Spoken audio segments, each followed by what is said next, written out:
कैसे आप लोग? उम्मीद है अच्छे होंगे।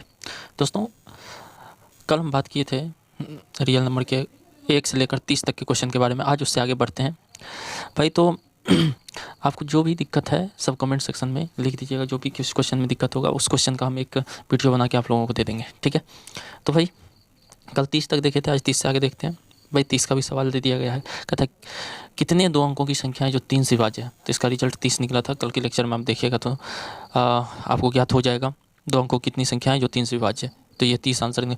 तो संख्याओं का गुणनफल अगर 8670 है, यदि उसका HCF 17 है तो LCM क्या होगा? आप जानते हैं LCM बराबर होता है पहली संख्या गुना दूसरी संख्या बट्टे HCF। ऐसा होता है क्योंकि LCM गुना HCF बराबर पहली संख्या गुना दूसरी संख्या होता है। तो ये हो जाएगा पहली संख्या दूसरी संख्या का गुणनफल क्या है? 870 है। तो 870 में मतलब 86 से 70 में भाग दीजिए 17 से। 17 × 85, 17 कम 17, 5 से 10 होगा। ऑप्शन नंबर डी आपका सही उत्तर है। ये ऑप्शन आपका डी नंबर आपका सही उत्तर है। नेक्स्ट की अगर चर्चा करें तो ये कहता है 6, 8 और 22 का LCM और HCF का अनुपात क्या होगा? 6 और 22 का LCM क्या होगा? देखिए 6, 8, 22। इसका सबसे पहले 2 से लगेगा। 2 × 6, 2 × 4 = 8, 11 दूना 22। देखिए HCF तो हो गया 2, क्योंकि 2 सब भाग लग रहा है। LCM की बात करें तो LCM होगा भाई 2 गुना 3 गुना 4 गुना 11। ये LCM होगा 2 गुना 3 गुना 4 गुना 11, ठीक है? तो भाई कहता है LCM और HCF का अनुपात, तो इधर हो जाएगा भाई, इधर हो जाएगा 2 HCF। ये LCM है, ये HCF है। दोनों का रेशियो क्या होगा? 2 से 2 कैंसिल होगा।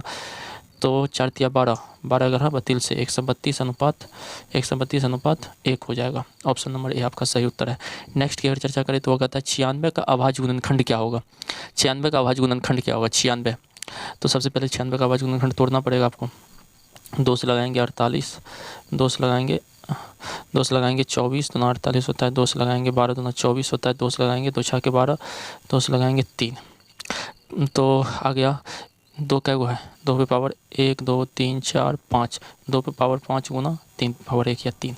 ऑप्शन नंबर सी आपका सही उत्तर है। नेक्स्ट की अगर चर्चा करें तो कहता है 6/15 का दशमलव प्रसार क्या होगा? देखिए सबसे पहले सिंपलेस्ट फॉर्म में बदलना पड़ता है। तो 6/15 है, इसको सिंपलेस्ट फॉर्म बदलेंगे। 3 दूना 6, 3 × 15। अब जिसके हर में आपको 2 या 5 आ जाए ना, केवल 2 और 5 की बात कर रहे हैं, वो आ जाए तो वह क्या होता है? उसका दशमलव प्रसार शांत होता है। इसके अलावा अन्यथा कोई भी संख्या है तो वह अशांत हो जाता है, बशर्ते कि वह कटना नहीं चाहिए। कट रहा है। अब इसका सरलतम रूप आ गया 2/5। 5 है ना, ये 5 वाला है ना, इसलिए इसका दशमलव प्रसार शांत होगा, ठीक है? नेक्स्ट की अगर चर्चा करें तो नेक्स्ट है 4 - √3 है। तो भाई एक परिमेय संख्या और एक अपरिमेय संख्या घटो जो होता है ना, हमेशा अपरिमेय संख्या होता है।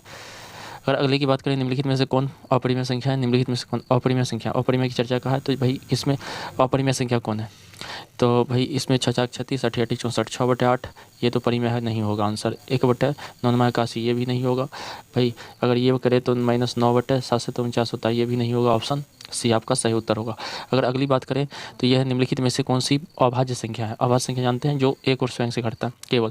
तो भाई इसका फैक्टर कितना है? ये 1 और स्वयं के अलावा 2 से भी करता है, 3 से भी करता है, ये भी करता है 3 से। भाई 1 और 9 के अलावा 3 से करता है, ये भी 3 से और 5 से करता है। केवल 11 अभाज्य संख्या है। देखिए 2 परिमेय संख्याओं के बीच कितनी परिमेय संख्या हो सकती है? भाई 2 परिमेय संख्याओं के बीच कितनी परिमेय संख्या पूछे या अपरिमेय संख्या पूछे, दोनों की संख्या अपरिमेय संख्या पूछे, दोनों की संख्या अनंत ही होगी, ठीक है? कहता है 11/15 का दशमलव प्रसार। तो भाई 15 में क्या आता है?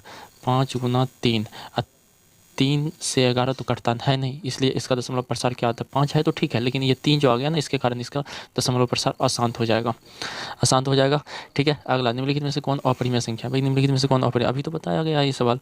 देखिए भाई ये भी परिमेय है, ये भी नहीं होगा। 7/3 हो जाएगा, ये भी 981, ये भी 8/6 हो जाएगा, लेकिन ये नहीं होगा। तो यही होगा 2.5। देखिए रूट के अंदर ना दशमलव रहता है ना, दशमलव के बाद जो भी संख्या होता है वो सम में होना चाहिए, तब जाके उसका स्क्वायर रूट निकलता है। नहीं तो हमें लाना पड़ता है 0 लगा करके। अगर 250 देखें तो 250 परफेक्ट स्क्वायर नंबर नहीं है।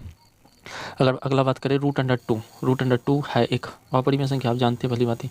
अगले की बात करें, कहता है 2 या 2 से अधिक अभाज्य संख्याओं का HCF होता है।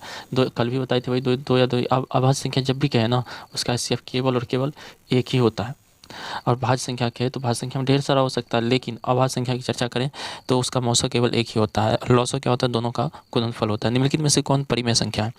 परिमेय संख्या की चर्चा करता है, कौन परिमेय संख्या है? तो भाई ये √3 अपरिमेय संख्या है, ये भी अपरिमेय संख्या, ये भी अपरिमेय संख्या। परिमेय संख्या क्या है? ये है, क्योंकि √2 से √2 कैंसिल हो जाएगा, बच जाएगा 2। दो क्रमिक सम संख्याओं का एचसीएफ होगा। दो क्रमिक सम संख्याओं का एचसीएफ 2 होता है, कल भी बताए थे भाई। कहता है किसी धनात्मक पूर्णांक ए तथा बी के लिए ए बी का एलसीएम ऑफ ए बी और क्या कहते हैं एचसीएफ ऑफ ए बी और एलसीएम ऑफ ए बी निम्न में से किसके बराबर? आपको पता है पहली संख्या गुना दूसरी संख्या बराबर होता है एलसीएम गुना एचसीएफ। तो पहली संख्या तो ए है, दूसरी संख्या बी है, तो इन दोनों का गुणनफल हो जाएगा ए गुना बी। ठीक है। यूक्लिड डिवीजन एल्गोरिथम में दो धनात्मक पूर्णांकों निम्नलिखित में से किसे परिकलित करने का तकनीक है? किसको परिकलित करते हैं? तो भाई भाग को परिकलित करते हैं ना, भाग को भागे द्वारा नहीं इसको दर्शाया जाता है। अच्छा सॉरी भागफल को नहीं, मौसों को एचसीएफ को परिकलित करते हैं। ठीक है, एचसीएफ को। अगले की बात करें तो वो कहता है पाई है एक। पाई क्या है भाई? पाई एक अपरिमेय संख्या है, लेकिन अगर 22/7 कह देना तो यह क्या है? परिमेय संख्या है, क्योंकि यह पाई का निकटतम मान है। क्या है? निकटतम मान है, ना कि ओरिजिनल मान है। अगर अगले की बात करें निम्नलिखित में से कौन अपरिमेय संख्या नहीं है? नहीं की बात करें तो जो अपरिमेय संख्या नहीं होगा, परिमेय संख्या होगा, वो राइट आंसर होगा। देखिए √7 ये अपरिमेय संख्या, ये नहीं होगा आंसर, ये भी नहीं होगा, ये भी अपरिमेय संख्या नहीं है। देखिए यहाँ पे अगर काटे तो ये इसको लिख सकते हैं √75/48। काटे 3 से कटेगा 25 या 75, 3 से 16 या 48। देखिए ये 5 बाहर निकल के आएगा, 16 का 4 बाहर निकल के आएगा। 5/4 क्या है? एक परिमेय संख्या, इसलिए ऑप्शन डी आपका सही आंसर होगा, जो कि अपरिमेय नहीं है। अगला कहता है 49 नंबर √3 और √5 है। √3 और √5 क्या है भाई? √3 और √5 एक अपरिमेय संख्या है, अपरिमेय संख्या है। ठीक है, सही बात है। कहता है 0 और 50 के बीच विषम संख्याओं की संख्या ज्ञात करें। तो भाई 0 और 50 का है ना, तो सही। तो 50 -0/2 तो 2 करेंगे तो 25। ये 25 को क्या होगा? विषम संख्या हो जाएगा। 25 विषम संख्या है, 25 विषम संख्या। देखिए अगला की बात करें, कहता है 5, 15 और 20 का एलसीएम और एचसीएफ का अनुपात क्या होगा? तो भाई अभी तो बताया एलसीएम और एचसीएफ का अनुपात वाला, सेम एज इट इज।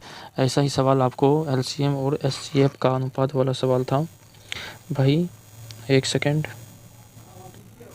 ये सवाल 32 नंबर का 6, 22 और 6, 8 और 22 का एलसीएम और एचसीएफ का अनुपात सेम एज इट इज, वही सवाल है यहाँ पे। कहाँ था भाई? कितना नंबर का था भाई? एलसीएम और एचसीएफ का अनुपात ये ना था। 5, 15 और 20 का एलसीएम और एचसीएफ का अनुपात क्या होगा? तो भाई इसका एलसीएम और एचसीएफ का अनुपात जो होगा वो हो जाएगा, एलसीएम तो इसका हो जाएगा आपको 5, 15 और 20। एलसीएम 5 लगाएंगे, 5 का 5, 5 तिया 15, 5 का 20। तो भाई एलसीएम तो होगा 5 गुना 3 गुना 4, एचसीएफ होगा अनुपात में 5, एचसीएफ होगा 5। तो ये हो जाएगा 5 से 5 कैंसिल, 4 तिया 12 अनुपात 1। This is your answer, D number. चलिए अगला 52 नंबर की बात करें तो कहता है निम्नलिखित कौन अपरिमेय संख्या नहीं है? मतलब परिमेय संख्या है। भाई ये तो अपरिमेय संख्या है ना, ये भी अपरिमेय संख्या, ये भी अपरिमेय संख्या, ये इसका स्क्वायर रूट 11 निकलता है। जो भी परफेक्ट स्क्वायर नंबर रूट के अंदर रहेगा ना, वह क्या होगा? परिमेय संख्या होगा, अपरिमेय संख्या नहीं होगा। चलिए अगला बात करें, कहता है दो संख्याओं ए और 18 का एलसीएम 36 है और एचसीएफ 2 है, तो ए का मान क्या होगा? ए का मान क्या होगा?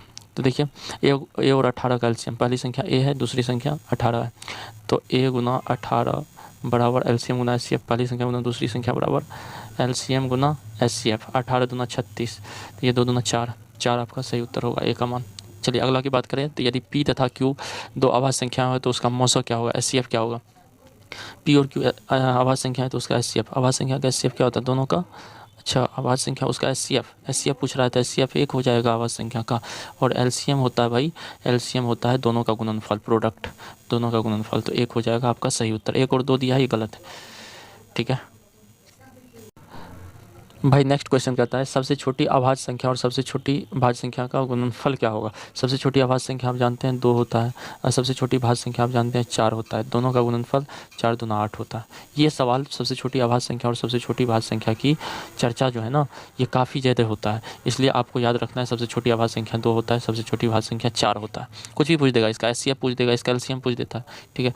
अगर बात करें अगले की, निम्नलिखित में कौन सी अभाज्य संख्या है। भाई कौन अभाज्य संख्या, अभी तक 1 से 100 तक में 25 अभाज्य संख्या है। आप क्या करेंगे 1 से 100 तक का जितना भी अभाज्य संख्या है उसको कमेंट बॉक्स में लिख डालेंगे, ठीक है। वो सारे अभाज्य संख्या जैसे सबसे छोटी अभाज्य संख्या 2 है, 2, 3, 5, 7, 11, 13 इस तरह से 97 तक है। तो वो 25 कुल मिला के 25 से 25 अभाज्य संख्या आप कमेंट बॉक्स में लिख देंगे, ठीक है। निम्नलिखित में से कौन अभाज्य संख्या है, तो भाई 29 है, ठीक है। कहता है रेकरिंग वाला संख्या है। जब भी रेकरिंग वाला संख्या देना हो तो आप समझिएगा यह क्या है, परिमेय संख्या। रेकरिंग वाला क्या होता है, हमेशा परिमेय संख्या होता है। इसको P/Q के फॉर्म में लिख सकते हैं, P/Q के फॉर्म में लिख सकते हैं। चलिए अगले की बात करें, निम्नलिखित में किसी पूर्णांक m के लिए सम संख्या का रूप होगा। सम संख्या का बात करें तो सम संख्या m के पूर्णांक की बात कर रहा है, पूर्णांक की बात कर रहा है। सम संख्या का रूप 2m होता है। और विषम संख्या का रूप जो होता है ना भाई विषम की अगर चर्चा करें, अगर विषम की चर्चा करें तो वह क्या होता है, विषम की चर्चा करें, ओड की चर्चा करें तो वह होता है भाई, ओड की चर्चा करें तो वह होता है आपको 2m+1 के रूप में भी मिलेगा या 2m-1 के भी रूप में मिल सकता है, दोनों में से कुछ भी मिल सकता है। देखिए भाई नेक्स्ट की अगर चर्चा करें तो वह कहता है इसका सही उत्तर क्या होगा भाई, इसका सही उत्तर होगा C 2m।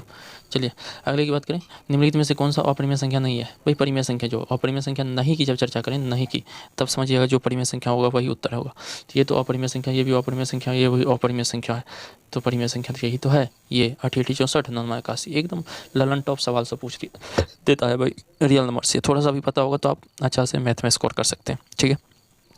निम्नलिखित में किसका दशमलव प्रसार शांत है। भाई शांत किसका दशमलव प्रसार है, सबका फैक्टर, हर का फैक्टर देखना पड़ेगा ना। तो भाई अगर देखिए इसमें 3 आता है, 3 गुना 5 और 3 से कटता भी नहीं ऊपर बोला, 3 से 43 होता है।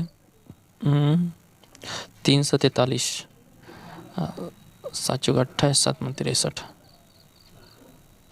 3 से 43 नहीं, 3 से 43 तो नहीं कटता, इसमें भी होगा 3 से 43 में 7 से कटेगा, 7 चौका 28, 8, 6, 14, 7, 9, 63, 49, 7 का क्यूब होता है। ये भी नहीं होगा, इसमें भी 3 आएगा।